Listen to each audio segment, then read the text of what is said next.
आज की क्लास का टॉपिक है मैकेनिज्म ऑफ एक्सरे प्रोडक्शन। इस क्लास के अंदर हम स्टडी करने वाले एक्सरे स्पेक्ट्रा के बारे में।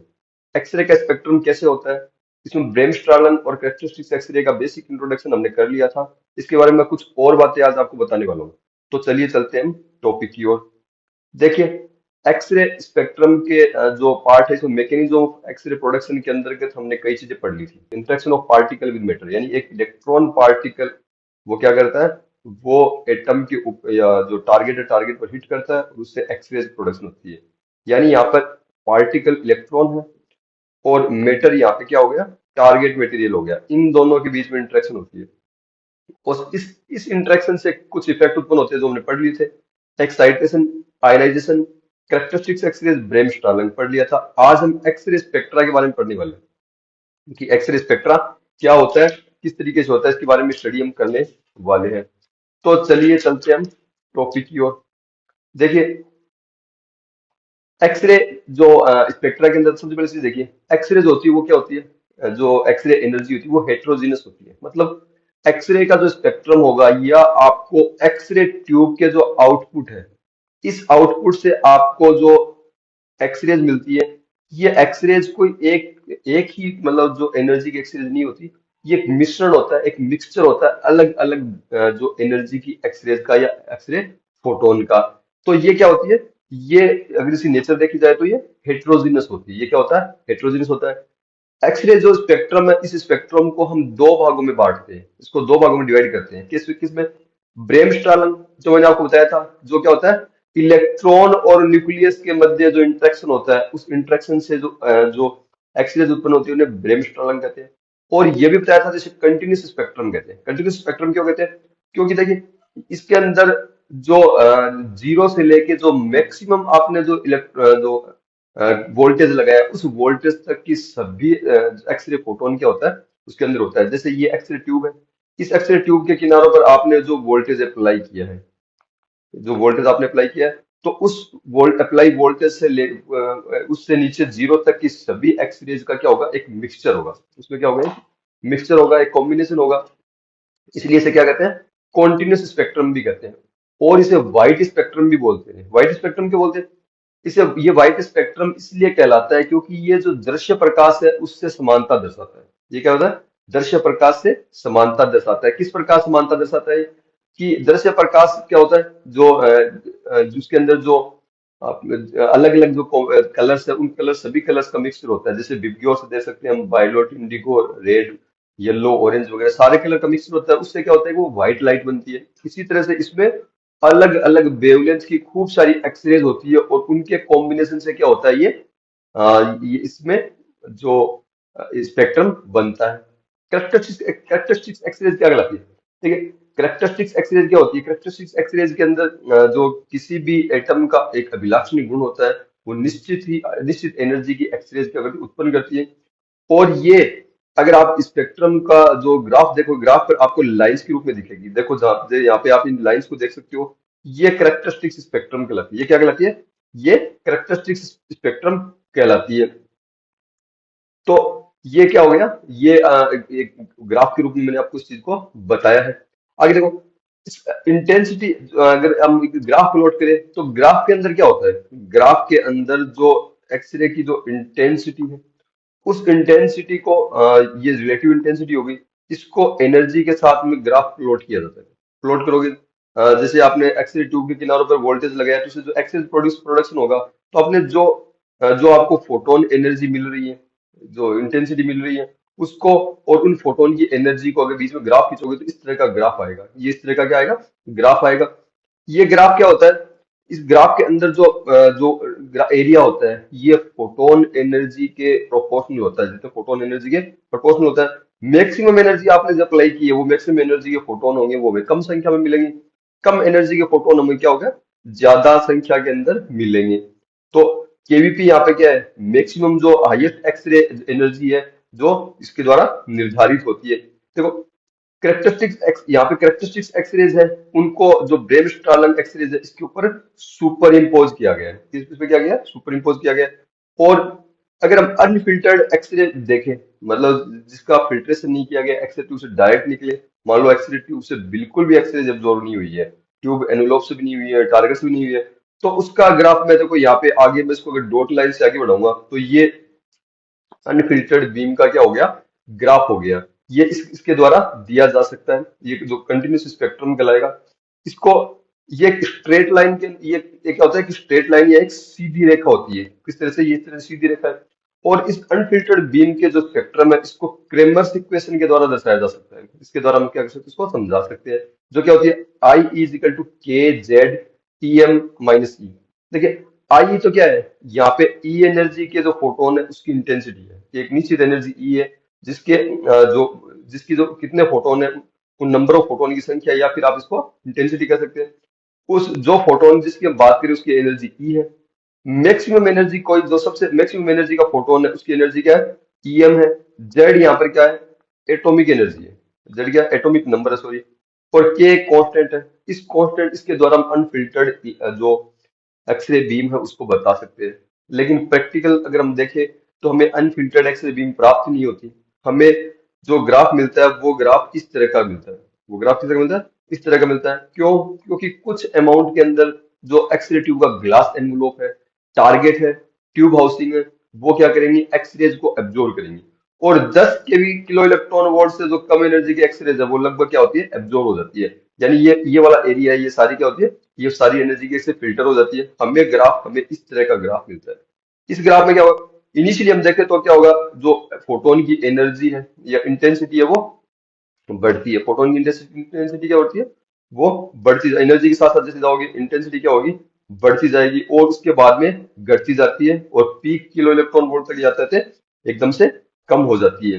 ये एकदम से क्या हो जाती है, कम हो जाती है। तो व्यवहारिक रूप से हमें कितनी एनर्जी हमें प्राप्त होती है, जो अगर हम देखें कि जैसे आपने 90 किलो इलेक्ट्रॉन वोल्ट या किलो वोल्टेज पीक आपने अप्लाई किया है, तो आपको कितनी एनर्जी के फोटोन, आपको जो एवरेज कितना मिलेगा।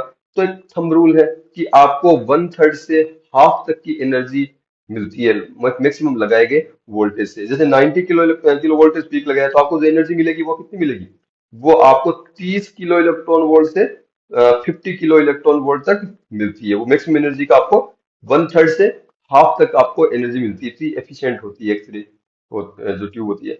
अब अगर हम देखें ब्रेम स्ट्रालन के बारे में, जो ब्रेम स्ट्रालन, ये क्या होता है, ब्रेम स्ट्रालन क्या होता है, एक चीज और, एक्सरे के अंदर जो फिल्ट्रेशन होता है वो फिल्ट्रेशन इनहेरेंट और एडेड फिल्ट्रेशन के कारण होता है। इनहेरेंट फिल्ट्रेशन क्या होता है, जो मैंने आपको बताया 10 किलो इलेक्ट्रॉन वोल्ट की एनर्जी कम हो जाती है, वो किस तरह से होता है। इनहेरेंट फिल्ट्रेशन मतलब जो एक्सरे ट्यूब खुद ही फिल्टर का काम करने लग जाती है, करती है। जैसे बहुत ही कम एनर्जी की एक्सरेज है, वो एक्सरे ट्यूब की ट्यूब हाउसिंग के द्वारा ही एब्जॉर्ब हो जाती है। ये ट्यूब हाउसिंग है या जो ग्लास एनवलप है, इस ग्लास एनवलप के द्वारा जो एब्जॉर्ब हो जाता है। यानी ये एक्सरे ट्यूब खुद फिल्टर का काम कर रही है। कुछ एक्सरेज क्या होती है, टारगेट के द्वारा ही एब्जॉर्ब हो जाती है, बाहर ही नहीं निकलती है। ये इनहेरेंट फिल्ट्रेशन कहलाता है। और फिल्ट्रेशन के द्वारा हम एक्सरे बीम को हार्ड भी बना सकते हैं। ये फिल्ट्रेशन क्या करती है, एक्सरे बीम को हार्डन करने का काम करती है। कैसे, आपने फिल्ट्रेशन लगाया तो ये कम एनर्जी की एक्सरे बीम को एब्जॉर्ब कर लिया, तो अब जो एक्सरेज बचेंगी वो एक्सरेज की जो मीन एनर्जी होगी वो क्या होगी, बढ़ जाएगी, जिससे एक्सरे बीम क्या होती है, हार्ड हो जाती है, एक्सरे बीम हार्ड होती है। तो ये जो एक्सरे स्पेक्ट्रा का बेसिक इंट्रोडक्शन है। अब हम आगे देखते हैं ब्रेम स्ट्रालन।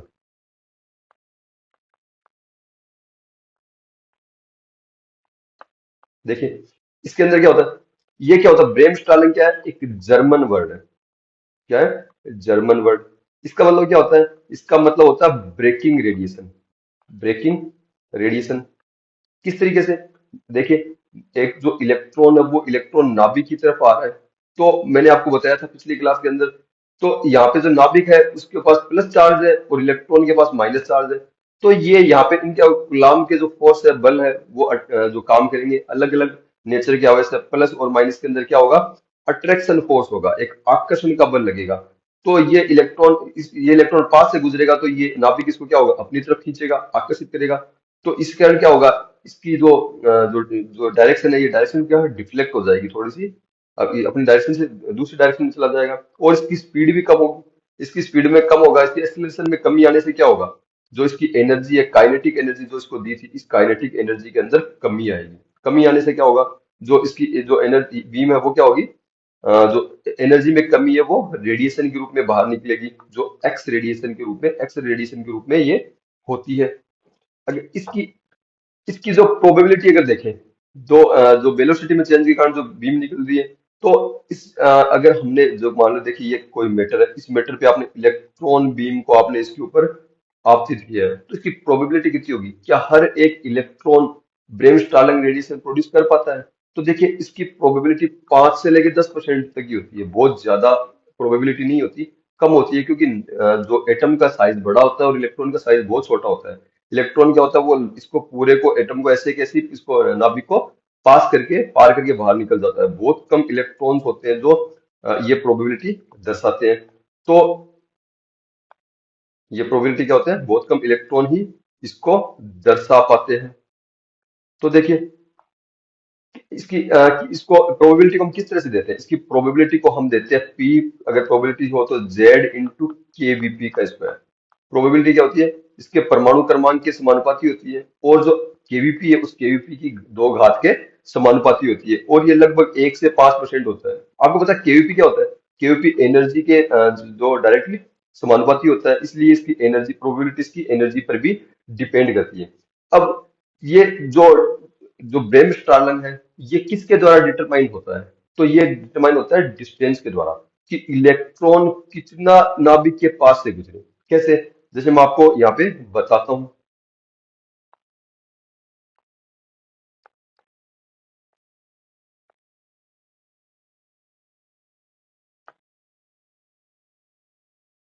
देखिए मान लीजिए ये एक इलेक्ट्रॉन है, ये ये इलेक्ट्रॉन एक यहाँ से गुजर रहा है,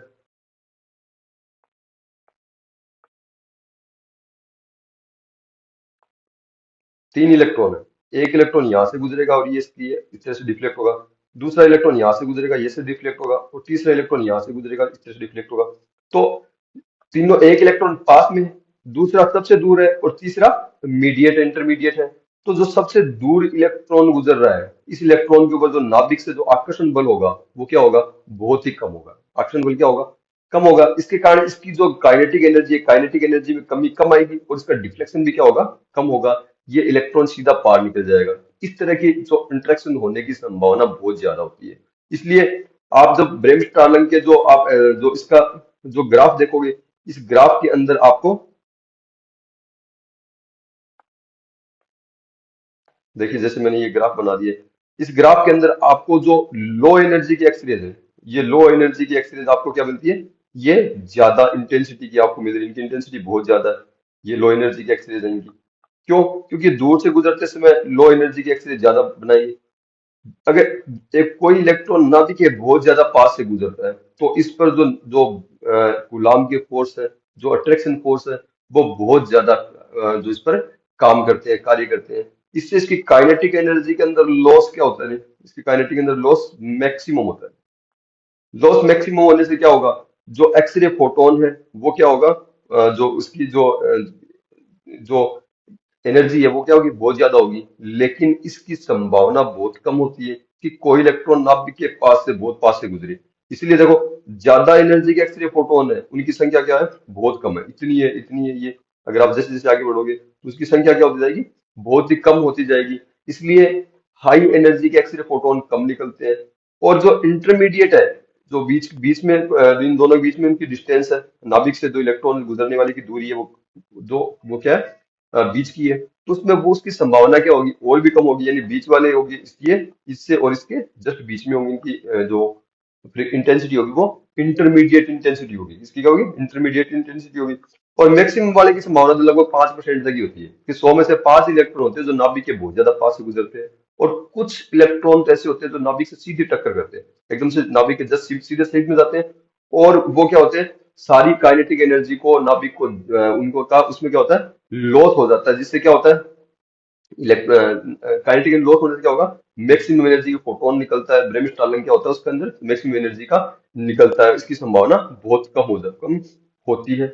तो इस तरह से ब्रेम स्टार्लिंग के अंदर क्या होता है? जीरो से लेके मैक्सिमम तक के सारे एक्सरे फोटोन होते हैं। क्या होते हैं? सारे एक्सरे फोटोन होते हैं। और जो इलेक्ट्रॉन जो एक्सरे फोटोन की एनर्जी है वो किससे किससे डिसाइड होती है? वो इंसिडेंट इलेक्ट्रॉन उससे डिसाइड होती है कि इंसिडेंट इलेक्ट्रॉन की जितनी ज्यादा एनर्जी होगी उतना ज्यादा ही क्या होगा उसके अंदर से उसके अंदर क्या होगा, एक्सरे का प्रोडक्शन होगा, उतनी ज्यादा एनर्जी एक्सरे का प्रोडक्शन होगा। एक और चीज, जैसे जैसे इलेक्ट्रॉन की एनर्जी बढ़ती जाएगी, मान लीजिए बढ़ा, तो जो एक्सरे का प्रोडक्शन है वो ज्यादा फॉरवर्ड डायरेक्शन के अंदर होगा। कम एनर्जी 100 केवीपी या उससे कम एनर्जी पे तो अगर एक्सरे का प्रोडक्शन है वो सभी दिशाओं के अंदर होता है, जैसे एक्सरे इधर भी हो सकती है इधर भी हो सकती है। जो निकलने वाली, जो मैंने बताया था आपको, एक्सरे प्रोडक्शन है वो किसी भी डायरेक्शन के अंदर हो सकता है।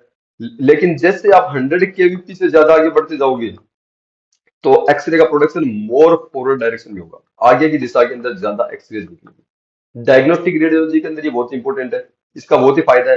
किस तरह से फायदा है, देखिए, ये एक कोई टारगेट है, ये कोई टारगेट है, इस टारगेट के ऊपर ये फिलामेंट से आप इलेक्ट्रॉन्स का आप 100 केवीपी तक का आप इसको अगर डाल रहे हो, तो इसको हम स्लांटेड सरफेस कर दिया तो इधर भी एक्सेस, सब दिशाओं में एक्सेस निकलेंगी। फॉरवर्ड डायरेक्शन हमने इसको जो टारगेट है, इस टारगेट को थिक बनाया, बहुत ज्यादा मोटा बना दिया, तो फॉरवर्ड डायरेक्शन के अंदर जो एक्सेस होंगी वो सारी एक्सेस क्या हो जाएंगी, इसके अंदर एब्जॉर्ब हो जाएंगी। इधर डायरेक्शन के अंदर होगी, उन सबको हमने ट्यूब हाउसिंग से लगा के उसको रोक लिया। और यहाँ पे हमने क्या कर दिया, यहाँ पे लो अटेन्यूएशन का एक विंडो बना दी, जिस विंडो से सारी एक्सरेज आपकी इधर से बाहर आ जाएंगी, इधर होगी वो सारी एब्जॉर्ब हो जाएगी। और मोर फॉरवर्ड डायरेक्शन के अंदर होंगी वो क्या होगी, जो सारी वो ठीक जो ब्लॉक है इसके अंदर एब्जॉर्ब हो जाएगी। तो इस एडवांटेज का फायदा हम लेते हैं, 90 डिग्री पर हम एक्सरेज को, मैक्सिमम एक्सरेज इसके अंदर ले लेते हैं।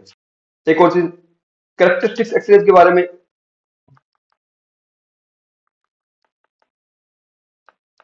कैरेक्टरिस्टिक्स एक्सरेज के बारे में मैंने कल कुछ आपको, मैंने कल की क्लास के अंदर मैंने आपको बहुत कुछ बता दिया था। कैरेक्टरिस्टिक्स एक्सरेज क्या होती है, देखिए, मान लो कोई इलेक्ट्रॉन है, वो इलेक्ट्रॉन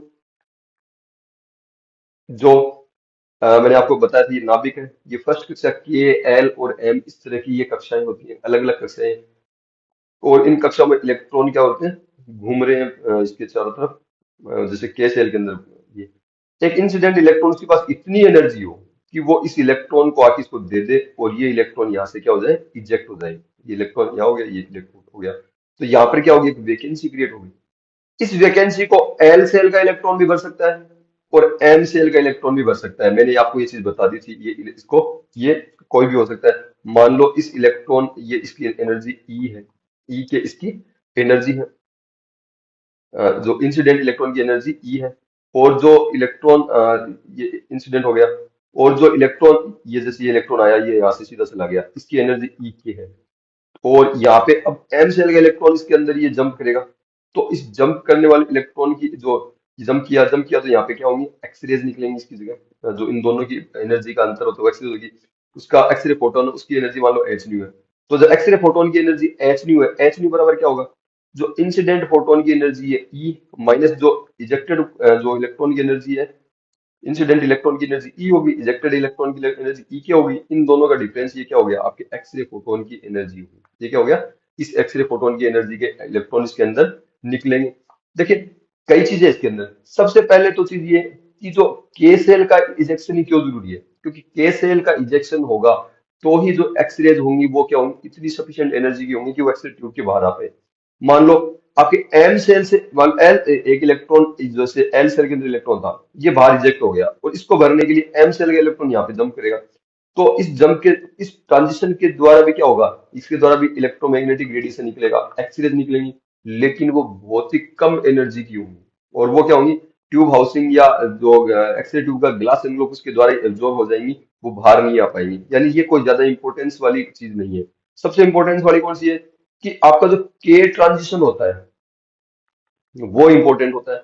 और के ट्रांजिशन कैसे, कि मान लो के सेल के अंदर इलेक्ट्रॉन को यहाँ से एल सेल से आए या एम सेल से आए, इसी आधार पर इसका नामकरण किया जाता है। जैसे कैसे, इलेक्ट्रॉन मान लो एम सेल से इलेक्ट्रॉन के सेल में कूदता है, तो इलेक्ट्रॉन कौन से सेल ने कैप्चर किया है, के सेल ने, तो इसका नामकरण उसी आधार पे करते हैं। कैसे, मान लो एल सेल से इलेक्ट्रॉन ने जंप किया के सेल में, यानी इलेक्ट्रॉन किसने कैप्चर किया, के सेल ने, तो के सेल ने इलेक्ट्रॉन कैप्चर किया तो के, और इसके जस्ट पास वाली यानी एल से इसमें इलेक्ट्रॉन आया तो इसको नाम दे दिया एल्फा, के एल्फा हो गया।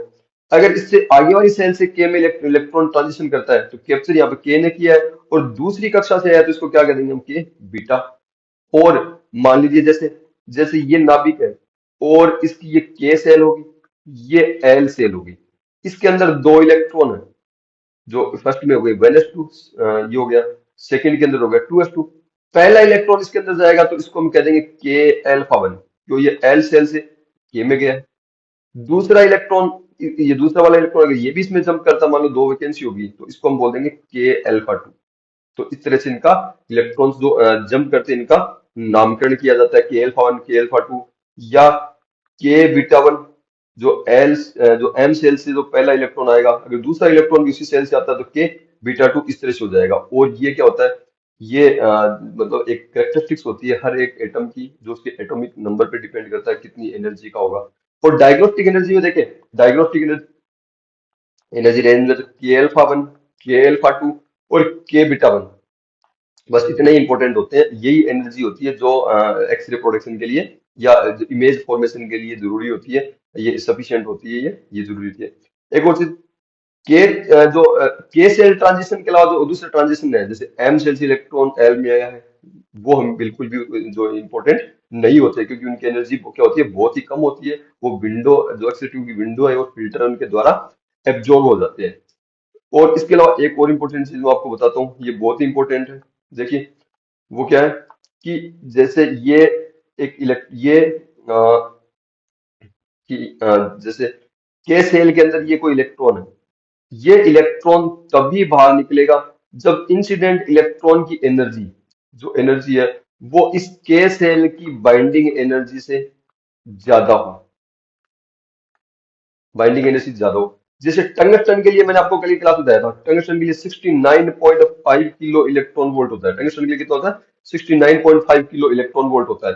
जैसे टंगस्टन के लिए अगर आप देखो, के सेल की binding energy 69.5 kilo electron volt है, और एल सेल की कितनी होती है, 10.3 किलो इलेक्ट्रॉन वोल्ट होती है। तो जो एक्सरे फोटोन निकलेगा उसकी एनर्जी कितनी होगी, एच कितना होगा, 69.5 minus 10.3 kilo electron volt equal to क्या हो जाएगा, 59.2 किलो इलेक्ट्रॉन वोल्ट, ये एनर्जी से निकलेगी।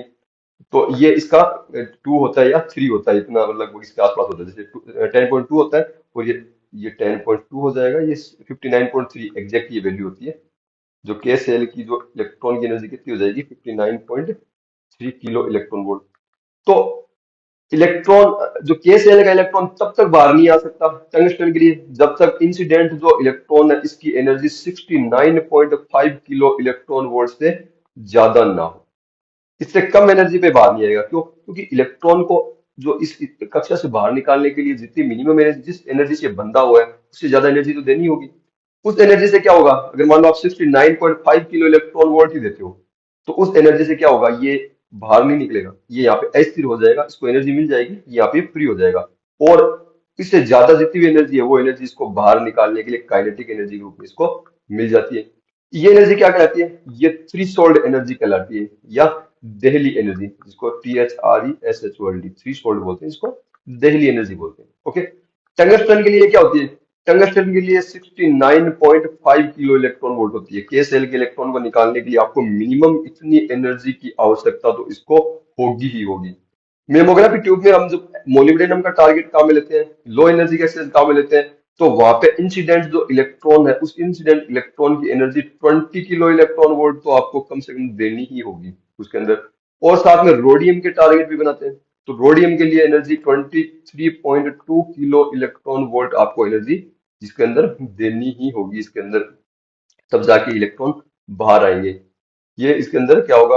और इस एनर्जी पर क्या होता है, जैसे जैसे एनर्जी बढ़ाओगे आप, मतलब इसकी इससे ज्यादा, इनसे ज्यादा, तो आपके जो करेक्टरिस्टिक्स रेडिएशन की संभावना बढ़ेगी। देखो इनसे कम पे तो होना ही नहीं। अगर आप 68 किलो या 69 किलो इलेक्ट्रॉन वोल्ट का इलेक्ट्रॉन भी आप देते हो, तो करेक्टरिस्टिक्स एक्सिस क्या होगी, जीरो, क्योंकि इलेक्ट्रॉन को निकालने के लिए आपको मिनिमम कितनी चाहिए, 69.5 किलो इलेक्ट्रॉन वोल्ट चाहिए। तो 69.5 से ज्यादा जैसे जैसे बढ़ोगे, तो आपका करेक्टरिस्टिक्स रेडिएशन है, ये क्या होगा, बढ़ता जाएगा। और 100 किलो इलेक्ट्रॉन वोल्ट पे अगर टंगस्टन के लिए देखो, तो आपको 10% करेक्टरिस्टिक्स रेडिएशन मिल जाता है। कितना मिलता है, 10% करेक्टरिस्टिक्स रेडिएशन मिल जाता है। तो ये एक्सरे स्पेक्ट्रा की क्लास कंप्लीट है। कोई और टॉपिक इसके अंदर छोटे पॉइंट छूट गए हैं तो मैं आपको वो भी बता दूंगा। ये क्लास आपको रिकॉर्डेड क्लास आपको यूट्यूब पर मिल जाएगी, जिसका लिंक आपको जो टेलीग्राम चैनल है, उसके ऊपर आपको मिल जाएगा, जिसका लिंक इस वीडियो के नीचे डिस्क्रिप्शन में आप देख सकते हो। इसके एमसीक्यूज भी हम कल की क्लास में या जल्द जो नेक्स्ट क्लास होगी उसके अंदर सोल्व करेंगे। हम मैकेनिज्म ऑफ एक्सरे प्रोडक्शन के सारे एमसीक्यूज सोल्व करेंगे, वो सारे एमसीक्यूज मैं आपको करवाने वाला हूँ। जो पैरामेड ट्यूटर एप में पढ़े हैं, अगर आप चाहो तो उनको देख सकते हो। Okay, good night.